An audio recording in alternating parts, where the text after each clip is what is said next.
这个宝宝他来的时候，我印象蛮深刻，因为这个宝宝相对比较内向。手术之前我就跟他爸爸妈妈说了，我说这个孩子可能你们会需要花比较多的时间去跟他沟通，帮助他、辅助他，或者是去要他去做这些功能锻炼，因为我担心有时候孩子跟家长沟通不好嘛。在做完这个功能重建之后，可能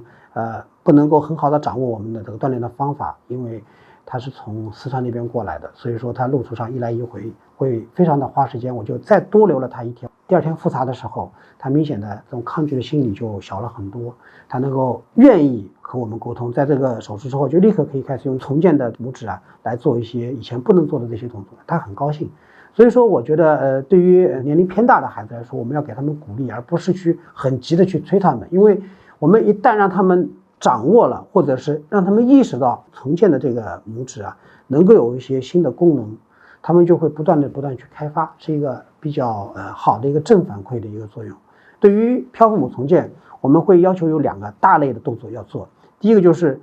对于比较粗的这个物体、大的物体呢，能够去握，能够去抓，有力量的去抓，这是第一点。第二点的话呢，你要对一些小的东西呢，比如说小的红豆、绿豆或者小的玻璃球，可以去捏，可以去夹。那么这2个动作都做好了之后，我们无论是写字也好，或者是做一些其他的生活的这些动作基本上都是能够胜任了能够达到我们术前的这样设想和要求。所以我们会跟家长讲，不管是这个年龄大还是年龄小的孩子，手术是一方面，孩子本身锻炼是另外一方面，这2个是要相辅相成的来做这件事情的。对这个孩子，我们都会持续的保持随访，拯救每一个折翼的天使。